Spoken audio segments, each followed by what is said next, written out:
ማፍቀር መፈቀር ጸጋ ነው እንላለን አይደለ? ግን ደግሞ ይበልጥ መፈቀር ጸጋ ነው የሚሉ ሰዎችም አሉ። ኖ አንዳንዶች ደግሞ የሚያፈቅር ልብ ነው እንጂ ጸጋ ያለው ደስ የሚለው የሚያፈቅር ልብ ነው። ተፈቀረ ልብ ሳይሆን የሚያፈቅር ልብ ነው ጥሩ ደስ የሚለው ነገር ማፍቀር በፈጣሪያችንም ሰው ጋር መዋደድ መፋቀር የሚፈቅደው ነገር ስለሆነ የሚያፈቅር ልብ ነው የታደለ እንላለን። ኖ አንዳንዶች ደግሞ ኖ የሚያፈቅር ልብ ያልታደለ ነው የተፈቀረ ነው የታደለ እያሉ ብዙ የሚከራከሩ ሰዎች አሉ። እንደኔ ማፍቀርም መታደልም እኔ ደግሞ ሁሉም ደስ ይላል። ደስ የሚል ነገር ነው። አፍቅረን ግን ስናጣ ስንጎዳ ነው ችግሩ።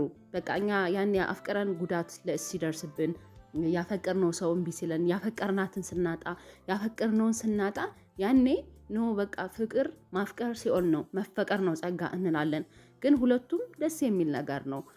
በተለይ ያፈቀርነውን ስናገኝ ዛሬ የፈለግካት ሴት ወይም ደግሞ የምትወዳት ያፈቀርካት ሴት እንዴት አድርጌ እኔስ እሷን ወደ እኔ ማምጣት እችላለሁ? እኔ በጣም አፍቅሬያታለሁ። ምናልባትም ለእሷ መፈቀሩ ጸጋ ሆኖላት ደስተኛ ሆና ግን ደግሞ እኔ ልትወደኝ አልቻለችም ብለህ ሊሆን ይችላል። ያፈቀርካትን ማግኘት በጣም ትልቅ ብልህነትና አዋቂነት ይጠይቃል። በቃ ሰው ያፈቀረውን ሰው የወደደውን ሰው ማግኘት ያን ሰው በእጁ ማስገባት በጣም ትልቅ በቃ ብልህ መሆንና አዋቂ መሆን ይጠበቅብሃል። ያንን ብልሃትና ያንን አዋቂነት እንዴት አድርጌ ላመጣው እችላለሁ? ወይም ደግሞ ይሄ ብልሃት አዋቂነት እንዴት ነው ምንድን ባደርግ ወደ እኔ ትመጣለች? እኔ በጣም አፍቅሪያት እየተጎዳው ነው በጣም ወድጃት የምትሉ ሰዎች ትኖራላችሁ። ደግሞ በጣም ብዙ ወንዶች አላችሁ። ቆንጆ ሴት አፍቅራችሁ ምናልባት አንተ እየመሰለህ ያለው ሀብታም ስላልሆንኩ ምስኪን ስለሆንኩኝ መልክ ስለሌለኝ መልከ ጥፉ ስለሆንኩ ስለማላምር ምናልባትም የተለያዩ ምክንያቶች ልትሰጥ ትችላለህ። አንተ የድሃ ቤተሰብ ስለሆንኩ ቤተሰቦች እንዲህ ስለነበረ ታሪካቸው እንደዚህ ብዙ አይነት ታሪክ ይኖርሃል። ሌላ እሷ በጣም ቆንጆ ስለሆነች እኔ ስለማላምር ቆንጆ ሴት ስለሆነች ሀብታም መኪና ያለው ነው የምትፈልግ ትል ይሆናል። አፍቅረህ እየተጎዳ ግን በእርግጠኝነት ነው የምነግርህ አንተ የትኛዋንም ሴት ወደ አንተ ማምጣት ወደ አንተ እጅ ማስገባት ትችላለህ። ሀብታም ስለሆንክ መላጣ ስለሆንክ ምናምን ድሃ ስለሆንክ ምናምን አይደለም። ዋናው ነገር ግን አንተ ዘዴዎችን ታውቃለህ ወይ ነው። እነዚህን ዘዴዎች የማታውቅ ከሆነ ግን እኔ ዛሬ በሳቢሳ እነግርሃለሁ። ለሳቢሳ ሚዲያ አዲስ ከሆናችሁ ሰብስክራይብ አድርጉ። ሀሳብ አስተያየታችሁንም ኮሜንት ላይ አስቀምጡልኝ። አንደኛውና የመጀመሪያው ዘዴ የምትወዳትን የምታፈቅራትን ሴት እጅ የምታስገባበት ዘዴ ማሞጋገስ ይልመድብህ። ሴቶች ብዙ መልካም ነገሮችን ለራሳቸውም ለሌሎችም ለማድረግ ይጥራሉ። በተጨማሪም ብዙዎቹ መዋብ ይወዳሉ። መዋብ እንወዳለን ብዙዎቹ ሳይሆን በቃ ሁሉም ሴቶች ማለት ይቻላል መዋብን፣ መኳኳልን፣ መዘነጥን፣ የሚያምር ጫማ ማድረግ፣ ብራንድ ልብስ መልበስ በቃ የተለያዩ ነገሮች ብቻ ከወንዶች በተለየ ብዙ ጊዜ እንዲያውም አይተህ ከሆነ ፋሽን የሚመጣ ራሱ ብዙ ጊዜ ለሴቶች ነው። በቃ የሚያማምር ልብስ የሚያማምር ጫማ በየጊዜው አዳዲስ ነገር ይመጣል። ለምን ይሄ ሆነ ብትል ሴቶች መዋብን ውብ ሆኖ መገኘትን መልበስን መድመቅን ስለምንወድ ነው። ስለዚህ ይቺ ሴት እንደዛ ብላ ድምቅ ብላ ብራንድ ለብሳ ምናምን ሊሆን ይችላል። አንተ የምታሞግስ አይነት ሰው መሆን ይኖርብሃል። ምክንያቱም እኛ ሴቶች ሙገሳንና አድናቆትን ስለምንወድ ነው። አሞግሳት። ውብ እንደሆነች ተውባ እንደመጣች የምታደርገው ነገር ሞር በቃ የምትለብሺው ልብሱ ሳይሆን በቃ ካንቺ ነው የሚያምር። አንዳንድ ጊዜ እንዴት ነው ልብስ እንትን አምሮብሻል ሲባል ልብስሽ ያምራል ምናምን ስንባል ከመስቀያው ነው እንል አይደለ? ስለዚህ የትኛውም ልብስ ብትለብሹ ያምራል። ለምን? አንቺ ውብ ስለሆንሽ ልብሱን ይበልጥ አሳመርሽው። እንዲህ አይነት ቃላትን እየተጠቀምክ ልታደንቃት ልታሞጋግሳት ይገባል። ፍቅረኛ ስለሆነች ብቻ አይደለም ወደ ፍቅር ለማምጣት ነው እያወራን ያለን ነው። ስለዚህ ገና በዝም ብላችሁ ጀስት አንተ አፍቅርሃታል እሷ ግን ያው እንግዲህ ወደ ፍቅር ወይ አልተመራችም ወይም ደግሞ እምቢ ብላ ሊሆን ይችላል። ፍላጎት ላታሳይ ትችላለች። ግን ስታሞግሳት ስታደንቃት እንደወደድካት አንደኛ እንደወደድካት ማሳያ መንገድ ነው። ሁለተኛ ደግሞ ለሰዎች ያለህን ስሜት ለሰዎች ሪስፔክት እንዳለህ መልካም ሰው እንደሆንክም ማሳያው ነው። ስለዚህ ማሞጋገስ ይልመድብህ። የትም ቦታ ሂደህ በነገራችን ላይ ለፍቅረኛ ብቻ ሳይሆን ለምትበለው ለምታደርገው ነገር ሁላ ማሞገስ አሞጋሽ በቃ አድናቂ ሰው ብትሆን መልካም ሰው እንደሆንክ ፖዚቲቭ እንደሆንክ ሰዎች ይረዱሃል፣ ይወዱሃል፣ ያከብሩሃል። ሁለተኛው በማትስማሙበት ርዕስ ጉዳይ አትጨቃጨቁ። በቃ ይሄ ነው። የሆነችን ሴት አፍቅርሃት አንተ አፍቅርሃታል እሷ አላፈቀረችም እንበልና ተገናኛችሁ የሆነ ቀጠሮ ይዛችሁ ምናምን ተገናኛችሁ ጀስት ልትፈትንህ ምናምን ሊሆን ይችላል። እሷ ስለዚህ አንተ በመጀመሪያ ቀናችሁ የሆነ ርዕስ አንስታችኋል።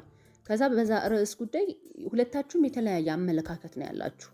ግን አንተም ትክክል እንደሆንክ እሷም ትክክል እንደሆነች እንትን እያላችሁ ማለት በቃ እኔ ትክክል ነኝ እየተባለ ሁለታችሁም እንደተሳሳታችሁ ላለማመን አትሞክሩ። በተለይ አንተ፣ ምክንያቱም ድርሻውን ሚናውን የምትወስደው እንዳልኩ አንተ ነህ። በቃ የማትስማሙበት ርዕስ ከሆነ ያን ጉዳይ መዝጋት ነው። በቃ እኔ በእንደዚህ ጉዳይ እንድንጨቃጨቅ በግልጽ አንተ ያንቺና እኔና አንቺ ሁለት የተለያየን ሰዎች ነን፣ ከተለያየ ዓለም የመጣን ከተለያዩ ቤተሰቦች ያደግን። ስለዚህ በማንስማማበት ርዕስ ወይም ደግሞ አንቺ እኔ ይሄን ነው የምለው አንቺ ይሄን ነው የምትይው በዚህ ርዕስ ጉዳይ መጨቃጨቅ አያስፈልገንም ብለህ ፋይሉን መዝጋት፣ አትጨቃጨቅ። አንዳንድ ወንዶች ብትወደው እንኳን ጥለውን የምትሄድበት ምክንያት የሆነ በመጀመሪያ ቀን ቀጠሮ ይገናኙና ከዛ ምን ያደርጋሉ? የሆነ ርዕስ አንስተው በዛ ጉዳይ በቃ አልፋታ የሚል ነዝናዛ ወንድ አለ። ኢቨን እሷ መተው ፈልጋ ያንን ርዕስ መተውና ድጋሚ ላለማንሳት እየሞከረች ባለበት ሰዓት እሱ ግን ተመልሶ እሱ ግን ካላሳመንኩሽ አይነት ነገር እኔ ያልኩት ይሁን አይነት ነገር እያለ ይጨቃጨቃታል። ይሄ መሆን የለበትም። እንደዛ ከሆነ ድጋሚ አታገኝህም። ለምን መሰለ?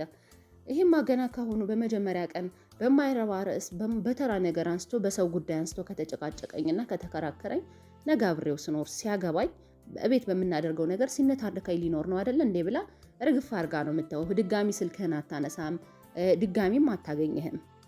ስለዚህ ምንም የማያስማማ ርዕስ ሊኖር ይችላል። ሁለታችሁ የተለያዩ ሰዎች ስለሆናችሁ የተለያየ ሀሳብ ይኖራችኋል። ያን ጉዳይ እያነሳህ አትጨቃጨቅ። ሶስተኛው የቅናት ምልክት አታሳይ። ምናልባት ልክ እንዳንተ ሌሎችም ሊፈልጓት ይችላሉ። አብራችሁ ሆናችሁ ሲመጡ፣ በስልክ ሲያወሯት ወይም በሌላ አጋጣሚ ሲገናኙ ሲከፋ ስታኮርፍ ካየችህ ለወደፊት አያፈናፍነኝም ተጠራጣሪ ሊሆን ይችላል ምናምን ልትል ትችላለች። በእርግጥ ሳይበዛ ቅናት ጥሩ ነው አይደለ? የሆነ ሳይበዛ የፍቅር ምልክት ነው፣ የመውደድ ምልክት ነው ይባላል። እኔ ለምሳሌ በግሌ መቅናት ለኔ የፍቅር ምልክት አይደለም። ለኔ በቃ ደስተኛ ያደርገኝም። እኔ የሆነ የሚቀና ከሆነ ትንሽም ይሁን ትንሽዬ ነገርም ትንሽዬ ቅናትን ቢያሳይ ለኔ አያስደስተኝም፣ በግሌ ነው። ግን ያው ትንሽ የቅናት ምልክት ፍቅር ነው ምናምን የሚሉ ሰዎች ስላሉ ምናልባትም እንደዛ ትንሽ የሚቀና ሰውም የፍቅሩ መገለጫ ስለሚወዳት ሊሆን ስለሚችል እንዳልኳችሁ ሁላችንም ሰዎች የየራሳችን አመለካከት ስላለን ለኔ እንደዛ አይደለም። ግን ለብዙዎች ሴቶች ደግሞ የሚቀና ትንሽ በትንሹም ይላሉ። ግን በመጀመሪያ ግንኙነታችሁ የሆነ ሰው ሲያያት በስልክ ሲያወራት ቴክስት ያደርግላት ሲወድ ኢቭን ሲጠቅሳት መንገድ ላይ እኮ ልታይ ትችላለህ። አብራችሁ እየተጓዝክ እኮ ሊጠቅሳት ይችላል። አብራችሁ እየተጓዝክ ካፌ ተቀምጣችሁ ሊጠቅሳት ይችላል። ይሄኔ ተበሳጭተህ ምናምን የምትናገራት ከሆነና እንደዚህ የቅናት ስሜት ካሳያት ለወደፊት በጣም ከባድ እንደምታደርገው ህይወቷን ነው የሚሰማት። ከዚህ ጋማ ወደፊት በጣም ከባድ ነው የሚሆን፣ ምንም መፈናፈኛ አይሰጠኝም ትልሃለች። ስለዚህ የቅናት ምልክት አታሳይ። ብትችል ቅናተኛ አትሁን።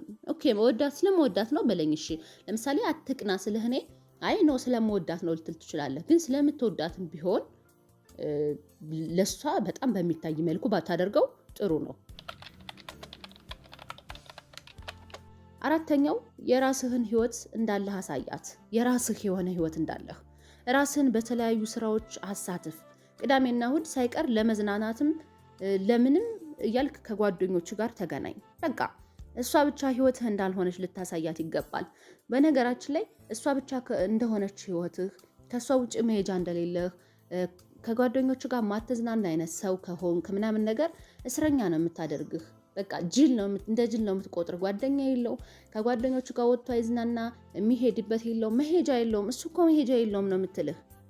እሱ እኮ መሄጃ የለውም፣ ስለዚህ ምን አባቱ ያመጣል ብላ የእሷ እስረኛ ታደርጋለች። ምናልባት ይሄንን የሚያደርጉት አንዳንድ ጥሩ ሴቶች፣ ማገናዘብ የሚችሉ ሴቶች እኮ ስለሚወደኝ ነው ከኔ ጋር ረጅሙን ጊዜ የሚያሳልፈው ልትል ትችላለች። ግን አብዛኛው ሴት እንደዛ ነው። ስለዚህ የራስህ ህይወት እንዳለህ፣ ከጓደኞች ጋር የምታሳልፈው ጊዜ እንዳለ፣ ከስራ ባልደረቦች ጋር፣ ከቤተሰቦች ጋር በቃ ከትምህርት ቤት ጓደኞች ጋር የራስህ የሆነ ህይወት የግል ህይወትም እንዳለ ከሷ የተለየ ህይወት እንዳለህም ልታሳያት ይገባል። ይሄ በራስ መተማመንህንም ስለሚያሳይ ወደ አንተ ትሳባለች።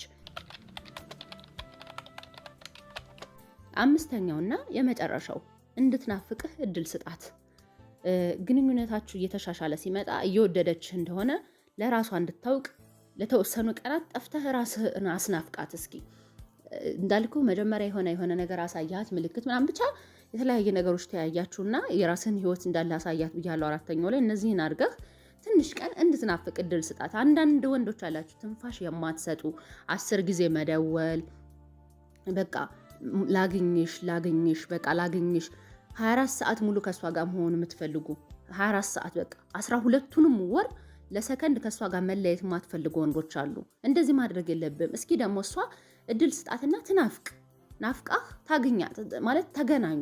በጣም ናፍቃሃት ምናምን ልታገኝ ፈልጋ እንድታገኝህ አድርግ። ለምሳሌ አሪፍ ነገር እያወራችሁ በመሀል ወሬያችሁ መሳጭ እየሆነ ሲመጣ ምክንያት ፈጥረህ መሄድ እንዳለብህ ብትነግራት አንዱ ቀላል እንድትናፍቅህ የምታደርግበት መንገድ ነው። አየኸው?